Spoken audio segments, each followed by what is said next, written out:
As I spend more and more time in this digital space, trying to figure out how and where I fit in and what I can contribute to this world, I've met with a new idea every single day, but this one has been with me for a while. Ever since I started documenting my journey from LA to Playa del Carmen to Mexico City, I could see and feel how important sharing this part of my life was and still is, not just for me, but for everyone else out there who also wants to see what life could look like beyond US borders. I knew the reason my content was gaining traction was because of my subpar cinematography work, which we are working on today, but because I know there's an appetite out there to see what life could look like beyond US borders and specifically for Black people, and that's why I'm creating this series, to show you that we are not only surviving, but thriving out here. We're creating entire communities and careers and families and futures filled with joy, and I want you to see that. I think this is really important for me, but also just for us. I want to introduce you to the other wonderful Black people I've met along this journey and show you what their lives look like as well. And hopefully this series will inspire you to think about what your life could look like beyond US borders. This is Thriving.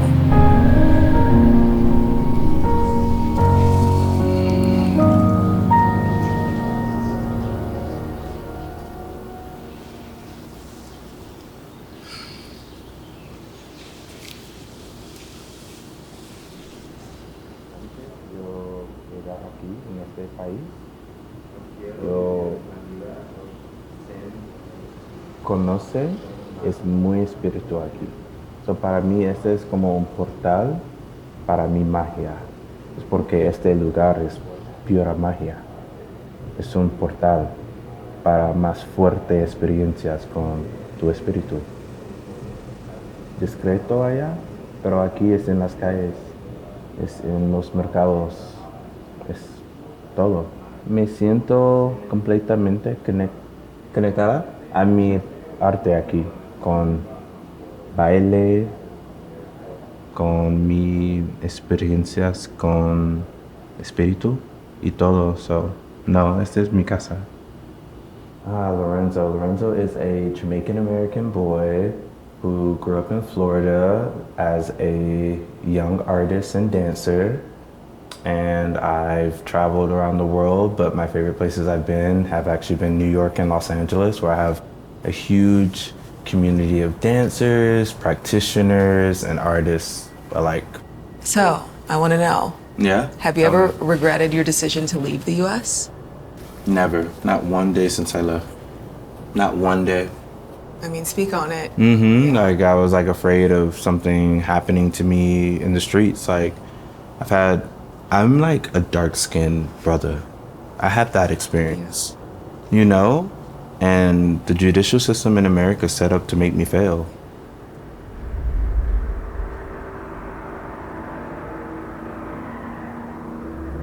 Mm-hmm. Was that another reason you were like, I need to leave and travel? I have to leave, especially during the pandemic with all the, like, it was a scary time. And it was, like, elevated. It's, like, happening every day. Right. Yeah, between the shootings and protesting, I'm like, can we just, like, live? Can we live? Yeah. We couldn't. People were mad. And you're living here. I feel like I let a lot of weight go on I'm happy for you. Thank you. You deserve I'm happy that. for you. We deserve that. Yes, it's us. do. We love our lives. Yes. I'm unique. Right. So changing environments, I flourished. I love that. Mm-hmm. And what do you hope people take away from your story? The courage to be free. The courage to try new things, and the courage to not settle for unhappiness. No miedo aquí, sin miedo. Mi alma es mejor aquí, tan en otros lugares en el mundo.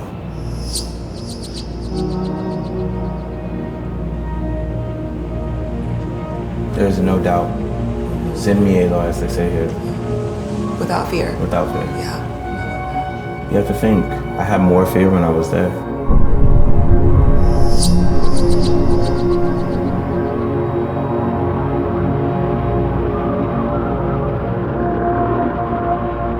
Never regretted it because I felt fear and kind of contained, and here I feel unleashed and free.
How'd you end up in Mexico? I ended up in Mexico because I left LA, 5 years of growth. Yes. And heart confusion. Yeah. And I finally decided to do something for myself and find my love, really.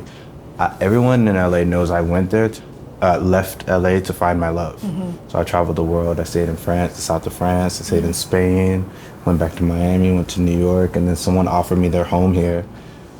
In Mexico City, and I came here and met the love of my life. Wow, you guys met here? Yeah, like 30 days after I got moved here. When you say find my love, you mean like love, romantic love, or love for yourself? Romantic love. Yeah. I've always loved myself. I grew up with parents who told me I could do anything and that I could be anything, like great role models. And my mentors who are queer who told me I could do anything. So I always had the love, immense love for myself. Okay. It was that love from someone else that I needed. So I traveled the world looking for it. And you found it here. I found it here. For me, it was like, I was willing to try anything. Right. I felt like I needed to try something different to get something different. And I'm curious how you felt when you got here. Free. Yeah. I felt free. I had always read as a African-American conjurman that it was our dream to go south and to leave the States and to be free in the southern part of America where it's a different world outside of that place where our history is so rooted in, well, that history. Yeah, that history. That history. Yeah. I won't have to say much more than that, but that history. Even when we don't realize that we're sitting in the pain, it's like residual. You just hear about it, you feel about it. Like, oh, you'll walk by a cop in the streets and they'll just flash their gun. It's like these subtle things that you just don't feel in other places. I came here without a job. Like, I'm not a digital nomad like many. Like, I came here with no plans other than to start from scratch and to build my way up, which is what's happened. Yeah. And I think I'm just proof that you don't have to be financially stable, a digital nomad, know where all these things are coming from to have the courage to go somewhere and grow and become everything you want to become. Absolutely. I think your story is so important for that reason. Like, you don't have to have a job behind the computer to make things happen or to build community. No. And like, you've built this amazing life here, and it's because you trusted. Yeah. Like, you just took the lead. 100% trust. Like, I moved here with no job, no partner to support me, living on my own dime, and I came here as an artist, looking for artist jobs, which is what I received from the universe by taking the leap. Yes. Do you feel like safe and accepted as a queer Black man in Mexico City? A lot of people ask me about safety, and I have my own perspective, but I would love to know yours. Okay, that's great. That was a great question. Honestly, Misako, I feel completely safe here. And it's not just in the bubble either. Like, I started in Centro, with living with Mexican people who I love with all my heart, who are queer people, drag queen, DJ, this, that. Beautiful. And I feel very safe as a Black man here. And I feel like I'm walking through and I'm just like... Yeah, it kind of protects us here. Oh, look at that. I feel protected almost, actually. So that may not be everyone's experience, but that's my experience. I feel very safe.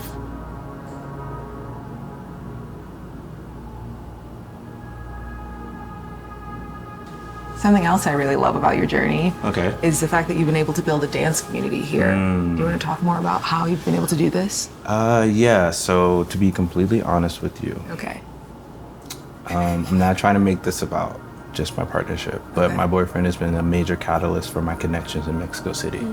He's a very well-connected person, and he connected me to different dancers that were already established here, and then they helped me to build my own community. Shout out to the boyfriend. Shout out to the boyfriend. I'm like, but yeah, so I think that's really helped me to do it. So he introduced me to like maybe 2 or 3 dancers who are amazing. And those dancers helped me to meet other dancers I can collaborate with. Yes, and then the community, I started teaching classes, and in Mexico City, as you know, there's WhatsApp groups. Right. And so I built my own WhatsApp group for dance. And it's huge. And it's huge now. Yeah. But it happened in 6 months. Wow. Okay. So it's all about having that spark of an idea that will catapult you into a new space. These little things, like having a WhatsApp group that builds. Now I have a following and my classes are full, whether I promote it or not. Amazing. And it's important to like listen to those little things, like, Yeah. because you never know what it could blossom into. But that's a cultural thing in Mexico City. Right. I've never known a city that had WhatsApp groups. Right.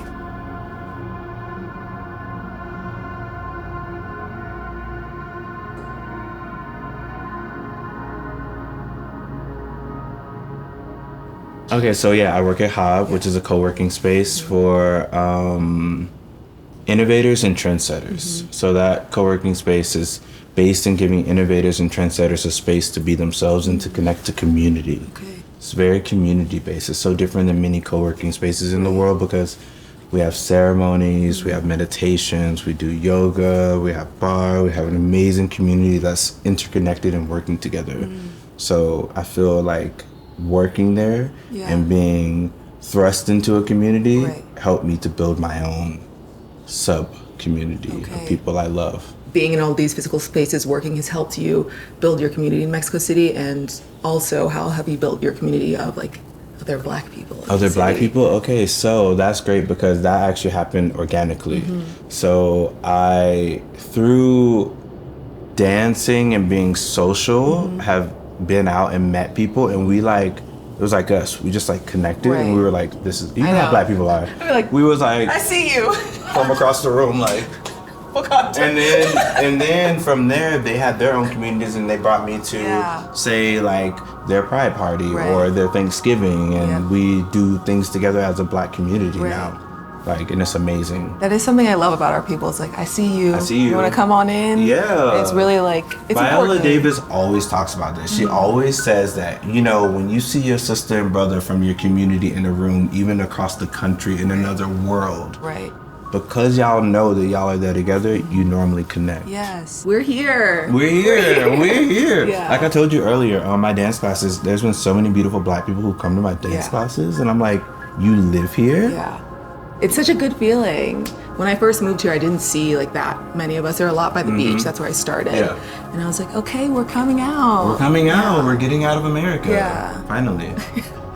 I mean, what is the Beyonce song? America is a problem. America is a problem. And you know, if we look at like the Nina Simones and the James Baldwins who went to Paris and all these places, that's to me why they expanded. It's because they left. Absolutely. And I have to correct myself because it's the United States, because this is America as well. America, and I find myself making that.